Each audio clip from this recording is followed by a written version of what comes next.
Halo, kembali lagi dengan saya. Video ini saya buat teman-teman yang sampai hari ini masih galau memilih calon presiden dan calon wakil presiden 01, 02, atau 03 yang semuanya mempunyai kekurangan dan kelebihan masing-masing. Itu terserah teman-teman lebih cocok dengan yang mana, lebih bisa merepresentasikan bahwa mereka itu adalah wakil dari kita. Kita merasa terwakili dengan mereka atau tidak. Hari ini itu kalau kita scroll media sosial, banyak buzzer-buzzer yang bermunculan di timeline kita, ya semuanya baik. Dari misalnya kita mau milih calon presiden dan wakil presiden, kalau kita sering scrollnya buzzer 01, yang paling baik ya 01. Kalau kita sering scrollnya 02, ya paling baik 02. Kalau kita sering scroll 03, yang paling baik ya 03. Jadi kalau hemat saya, how to we choose the best one itu kita harus imbang. Ya kadang lihat yang 01, 02, 03 biar seimbang. Apalagi saat ini kan kita bisa cari data, ya, kira-kira pernyataan yang disampaikan oleh calon ini benar apa tidak, kita bisa cek kayak gitu. Mereka itu adalah wakil dari kita. Kita merasa terwakili dengan mereka atau tidak. Saya juga sampai lupa bahwa besok itu kita tidak hanya memilih presiden dan wakil presiden, tapi kita juga akan memilih calon DPRD, DPR RI, dan DPD. Nah, kali ini kira-kira saya akan berbagi tips biar yang kita pilih itu ya tidak meleset-meleset banget. Karena mereka kan representasi dari kita, mereka akan mewakili kita seperti yang saya bilang tadi. Yang pertama, pilih yang paling dekat dengan kita. Kenapa pilih yang paling dekat? Ya dekat rumahnya, syukur-syukur kalau ada calon yang rumahnya dekat dengan kita. Kenapa harus pilih yang paling dekat? Kalau dekat itu kan kita bisa tahu latar belakangnya. Misalnya rekam jejaknya seperti apa. Jangan pilih yang punya rekam jejaknya tidak bagus.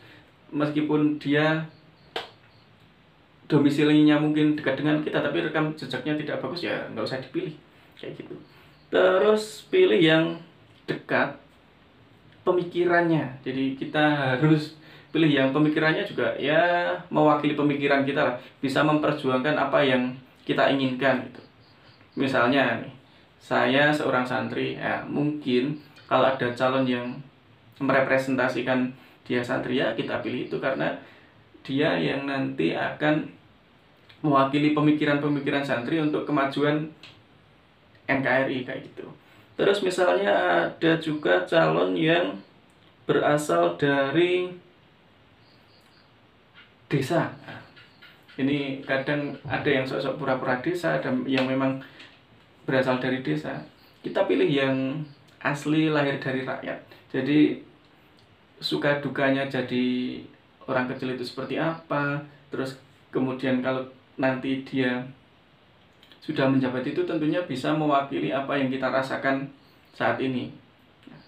Terus yang selanjutnya, dekat lagi.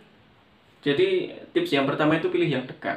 Tadi dekat rumahnya, dekat pemikirannya. Kalau misalnya kita, saya tambahkan lagi, kalau misalnya kita seorang aktivis, ya pilih yang dia mantan aktivis karena pemikirannya ya berbeda lah.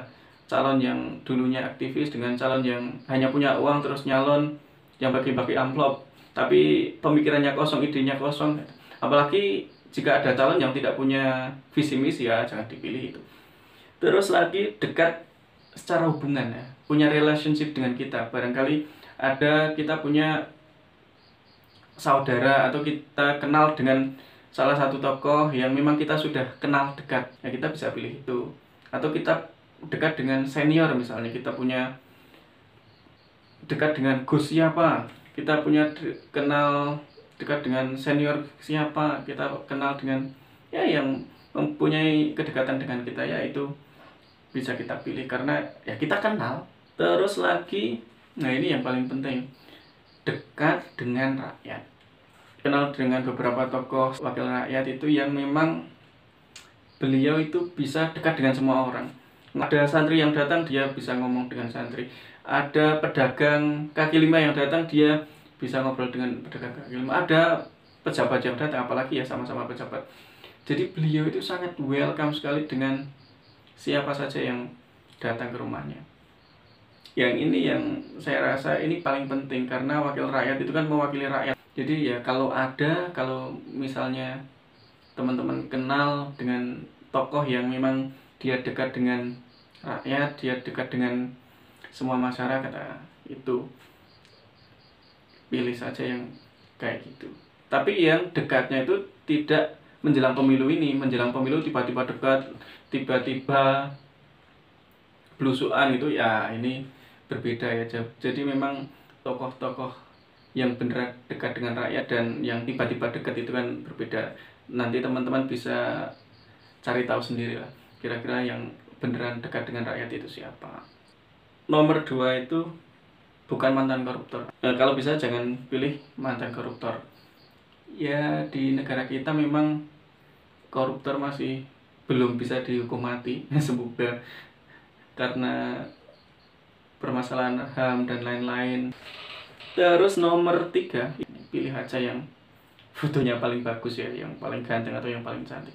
Tapi kan nggak mesti yang ganteng atau yang cantik itu tidak punya gagasan ke depan. Kesimpulannya, pilih calon yang memang kita itu bangga bahwa dia itu representasi dari kita gitu. Kalau kita tidak kenal, kita tidak tahu siapa, ya cari tahu lah, kan teman-teman pegang HP bisa rekam jejaknya seperti apa.